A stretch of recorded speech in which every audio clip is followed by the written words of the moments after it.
Hola, salut à tous, le septième épisode de la deuxième saison de Kako no Inazuke est là. Allez, on y va.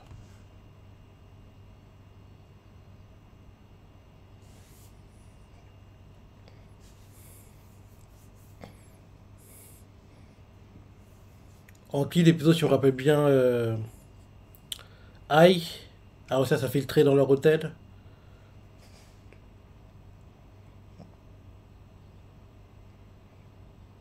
Parce que là, on a une sorte de recap accéléré, quoi, de ce qu'on a eu la semaine dernière.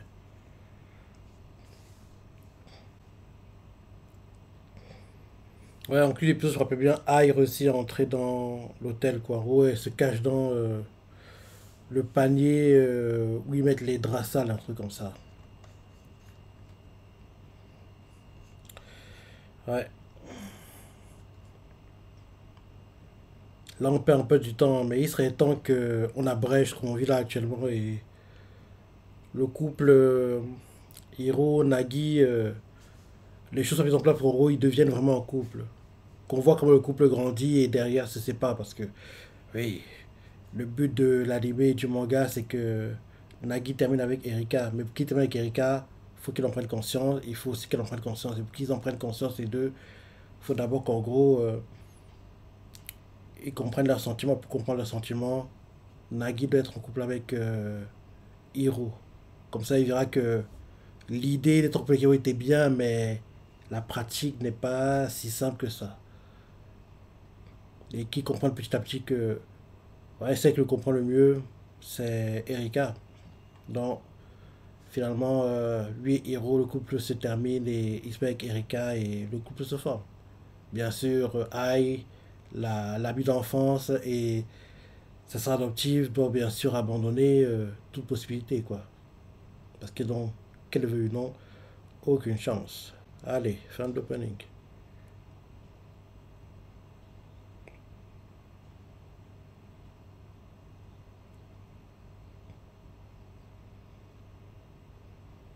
Voilà, c'est ça. On a eu l'épisode. Dare! Je dis à chaque fois, mais quand on entend le mot Dare, je pense toujours à One Piece, à la scène à Thriller Bark, quand Kuma vient sur l'île pour en gros expliquer à Moria ce qui s'est passé récemment, comme quoi et ça a été battu par Barbe Noire, que maintenant Barbe Noire a récupéré la plaque de Shibukai qui avait été laissée vacante par Crocodile. Et en gros, il vient sur Sri Lanka pour expliquer ça à Moria, quoi. Et en gros, avant qu'il trouve Moria, il se téléporte sur le Sunny. Et quand il se téléporte sur le Sunny, justement, on voit qu'il y a des. C'est le moment où Perona vient de perdre contre Usopp et elle vient d'assister à la défaite de celui qui avait le fruit de l'invisibilité qui est actuellement chez lui, quoi. En gros, elle vient de voir tout ça et comprend que c'est une question de temps. Mourir va perdre, donc avant qu'il le perde, mieux vaut que je m'enfuis. Donc, ouais, demande aux zombies de remplir le cellier de provisions parce qu'on va prendre le cellier pour s'enfuir. Et quand les zombies remplissent le cellier de provisions, deux d'entre eux déplacent des caisses, quoi. Et en gros, ils avancent, ils voient une grosse sombre sur le cellier, ils regardent, ils voient quelqu'un et ils font Dare Daume, Zombie Janena, Kokoginarisu, Tegetsu te Shagate, Kumamite Nairo Dana. En gros, t'es qui toi? Mais t'es énorme, hein? T'es pas un zombie et tu ressembles à un ours. Enfin, c'est ce qu'ils disent, mais pas dans le bon ordre, on va dire. En gros, Dare Daume, mais t'es qui toi? Kokoginarisu, mais t'es énorme. Attends, je refais. Dare Daume, Dare Daume, Zombie Janena, Kokoginarisu. Oui, c'est ça, ça fait. Dare Daume, Zombie Janena. En gros, mais t'es qui toi? Mais t'es pas un zombie. Kokoginarisu, qu'est-ce que tu fais ici? T'es Shagate. Mais t'es énorme, tu ressembles à un ours. Et là, comment leur fait? Kumaka. Ah, en gros, je ressemble à un ours. Hein. Et là, cette scène-là, on l'a en clip d'épisode. Et Kuma les envoie voyager, mais on ne le voit pas, on le découvre seulement au prochain épisode, quand en gros, il le fait à Perona, quand on va voir Perona pour lui demander où est Moria, elle veut pas répondre, et derrière, Perona envoie les ghostos, Kuma évite, et enfin, je redis, elle va voir, il va voir Perona. Il va voir Perona si, en gros, elle pourrait lui indiquer où est Moria. Elle veut pas répondre. Et là, derrière, en gros, il demande à Perona, oui, je peux voyager, où t'aimerais aller, c'est ça. Et Perona explique, oui, j'aimerais aller dans une île très isolée, hantée, avec un château, où en gros, on est éloigné de tout, quoi, avec une grande forêt, c'est ça. Il regarde son guide touristique, quoi. Il fait, ok, d'accord. Et là, Perona se dit, mais pourquoi je dis ça, quoi? Elle envoie les ghostos, Kuma évite les ghosts, bim, il envoie voyager, quoi. Et comme ça, Perona se retrouve à l'île des singes, quoi, où Miyok est basé à la base. Donc, il fait ça, et quand tout ça se déroule, quoi, il y a un ami qui assiste à la scène, quoi. Elle voit tout le truc se dérouler, et elle comprend que quoi, il y a un deuxième Shishibukai sur l'île. Elle a un état de choc, quoi. Mais derrière, en gros, comment avoir Montréal, lui raconte en gros ce qui s'est passé, c'est ça, et battu, et Simple Down, Barbe Noire de l'Ishibukai, tout le tralala, quoi. Et ensuite, après ça, le temps s'écoule, quoi. Les Boogie battent Moria. Après qu'il est battu, il commence à faire la fête, c'est ça. Et là, Nami se rappelle que c'est vrai. Il n'y a pas qu'un Shibuya sur l'île, il y en a deux. Et je me montre Kuma qui parle avec Deden Bushi, qui parle avec les gars du Gorosei, quoi, qu'il faut comprendre que faut que tu élimines Bugano Luffy, quoi. Il faut que tu le captures et élimines tous les autres, quoi. Et là, en gros, quand ils comprennent qu'il y a un autre Shibukai, on voit Kuma qui leur propose un deal, quoi, comme quoi, oui, laissez-moi Luffy et je vous laisserai partir. Ils disent tous jamais de la vie. Et là, derrière, Kuma nous révèle pour la première fois l'ours se choque. En gros, il fait l'ours se choque, quoi. Il le fait pour la première fois. Dès qu'il le fait, grosse explosion, quoi. Et derrière, on le voit qu'il se dirige vers où est le corps de Luffy. On va voir le rocher qui bloque une partie de son corps, qui va attraper le corps de Luffy. Quelqu'un sort de nulle part et lui fait le Shisonson. C'est Zoro qui fait le Shishi Sonson, blesse Kuma vers l'épaule gauche. Et là, officiellement, on découvre que Kuma est un cyborg. Un petit combat a lieu entre eux un petit moment, mais derrière, en gros, Zoro fait oui, je serai plus un TPiste, laisse mon capitaine, prends-moi, c'est ça. Et là, en gros, Kuma accepte. Et quand en gros, il accepte, on voit qu'il y a Sanji qui arrive, fait non, non, non, prends plutôt moi, tout sera là. Et là, on voit Zoro qui assomme Sanji. Et derrière, il jette ses katanas par terre. Et là, derrière, en gros, Kuma fait croire que oui, vu ce que je viens de voir là, je suis obligé de répondre, en gros, à votre détermination, quoi. Et il fait, t'inquiète pas, je vais rien lui faire.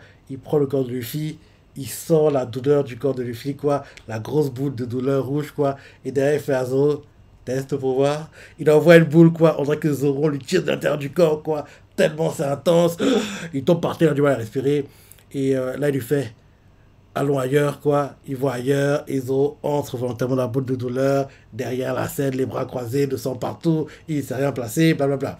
Bref, tout ça pour dire que quand j'entends le Dare, je pense toujours à l'arc Impala, Thriller Bark, à l'arc Thriller Bark, quoi. Surtout à la scène où Kuma est actif, quoi. Où celle où il est actif avec Perona et avec les boogies quand on veut capturer Luffy, quoi. Donc, quand on entend le Dare, je pense toujours à ça. Dare dorme, zombie janena, kukurina su, te shagate, Kuma mitena rodana. Mais t'es qui, toi? Mais t'es énorme, hein, tu ressembles à un ours, hein. Qu'est-ce que tu fous là? À chaque fois, je dis pas dans le bon ordre, mais oh, le Dareda, t'es qui toi? Oh, ça, je dis toujours dans le bon ordre par contre. Dareda. Dare.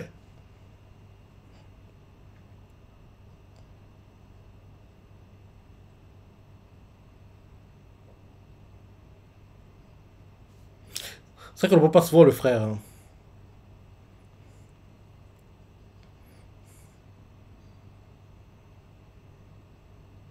Je pensais qu'on le verrait beaucoup en saison 2 parce qu'il avait été teasé comme quoi on le verrait pas mal, le frère de Nagi, quoi. Parce qu'ils se ressemblent comme deux gouttes d'eau, hein, c'est des sosies, quoi. Mais tu vois qu'on le voit plus, quoi.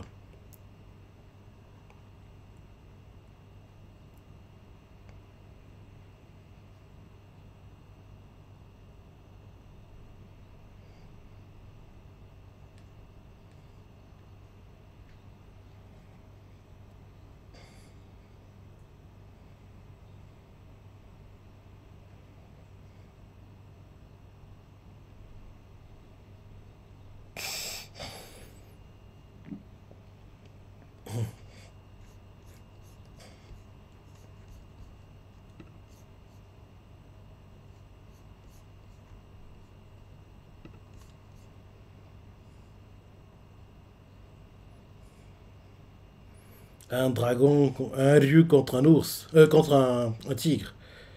Ryu Tora. Ryu Tai Tora.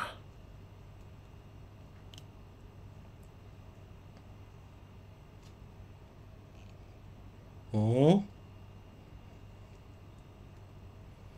Surprise, ils s'attendaient pas.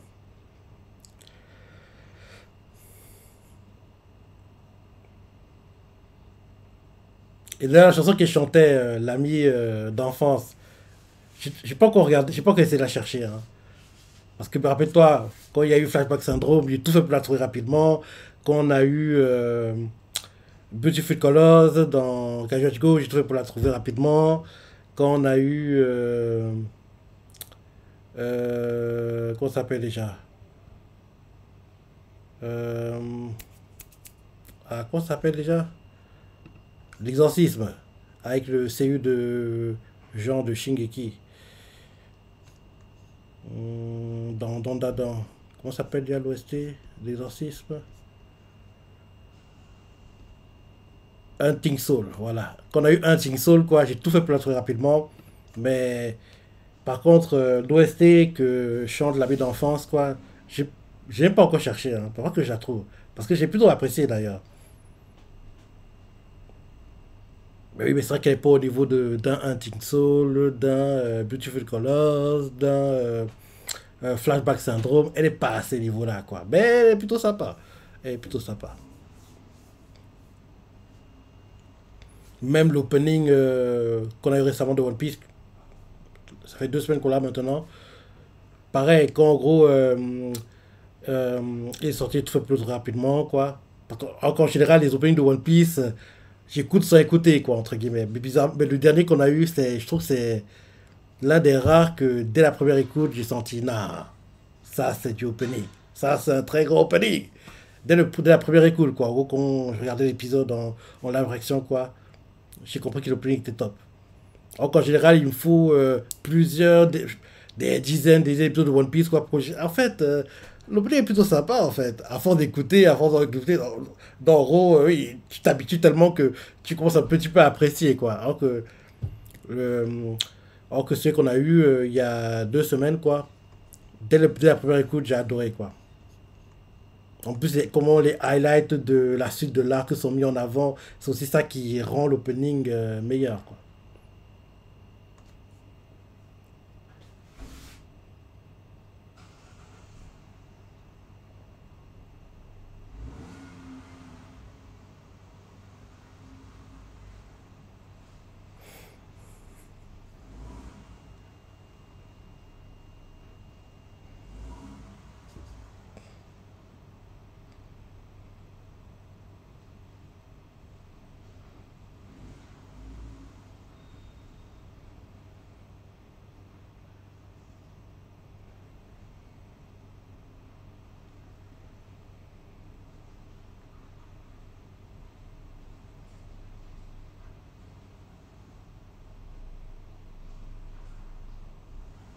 Non, c'est que quoi qu'elle arrive, on finira ensemble.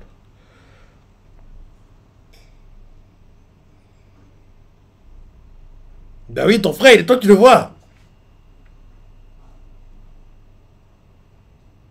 En plus, ils se ressemblent beaucoup, hein. C'est les sosies, hein. Les autres, je rencontre. Quoi? Le sauver? Comment ça?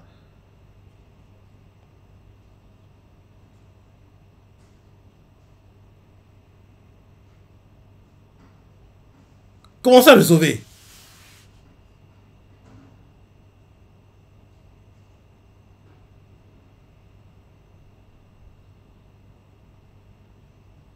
Ben oui, moi en plus, je comprends rien, mon gars. Comment ça, le sauver?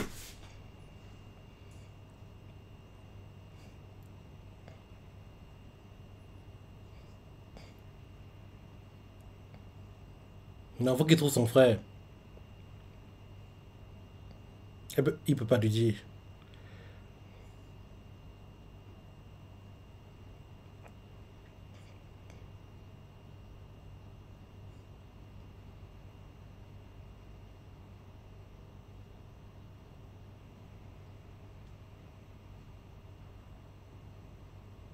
Il va rentrer à pied.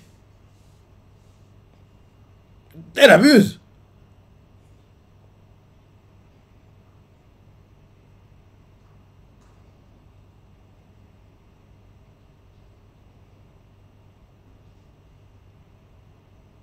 Pourquoi?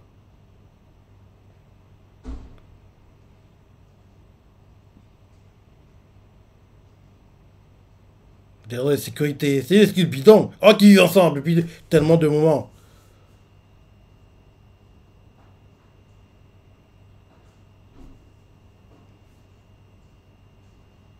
Bon, va chercher ton frère. Retourne voir ta mère. Retourne voir ta mère. Fais le chemin inverse, quoi. Aille au temple, apparemment.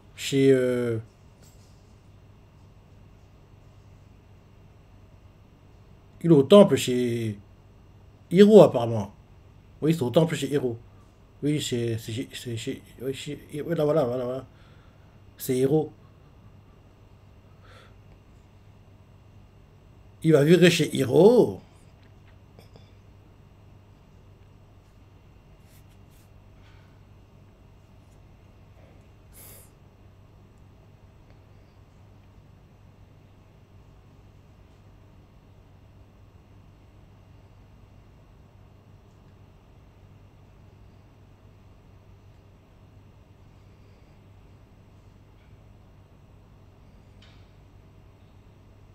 Tu l'as à suivre. Bah oui, tu l'as à suivre.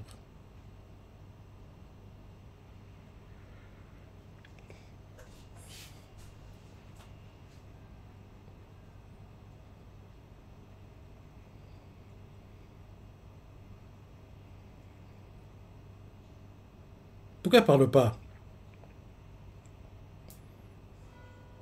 Ah, il doit prendre un bain.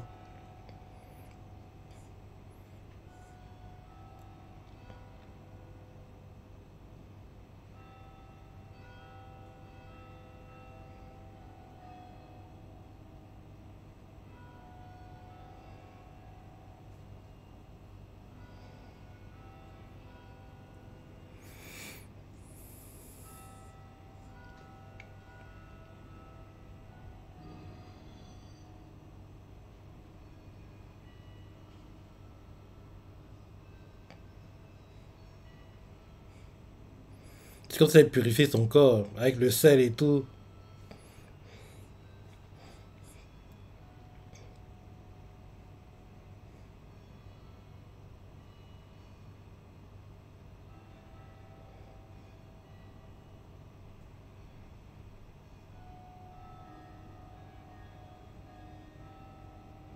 Que tu l'aides. Que tu creuses un trou.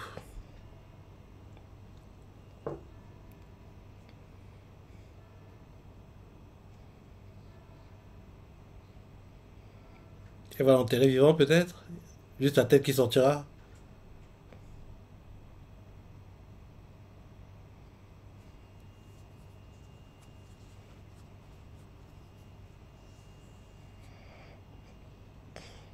On purifier son corps avec le sel. Tu vas être sacrifié. Mais alors, à ton téléfilm, ça va pas se passer comme ça.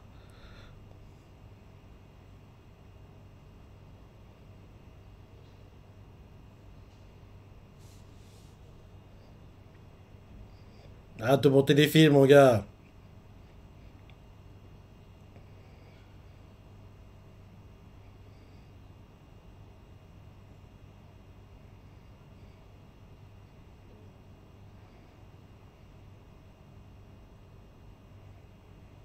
Ah non, c'est la réalité. C'est pas un film.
vu que le frère, l'intrigue sur le frère a été introduite, j'espère que dès le prochain épisode, on va être focus sur ça.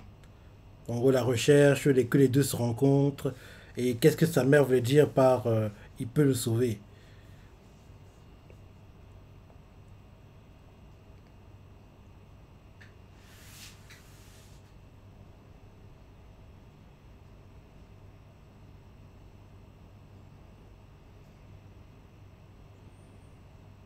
Dans l'épisode, tu veux pas?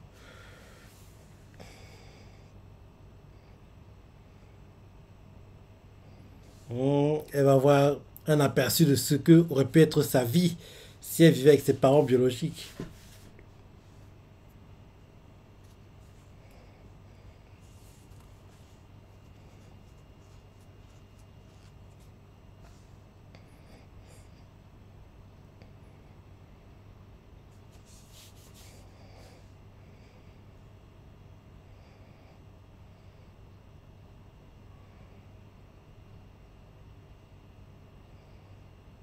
Ah, des faux suspense.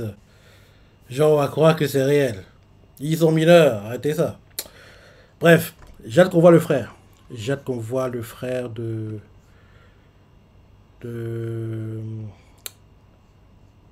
Comment ils sont? Nagui.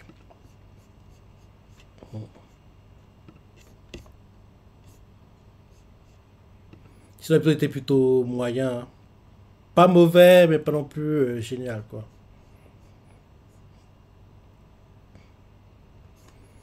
Avant que je trouve la chanson de Aïe, hein. Faudra que je la trouve.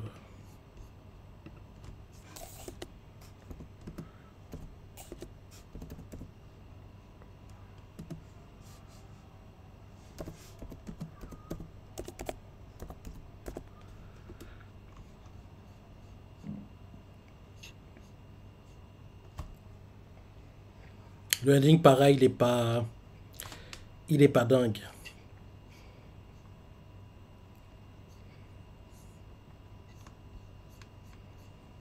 Allez, bientôt la fin. On n'aura pas de prévu apparemment. Parce qu'il y a très peu de temps.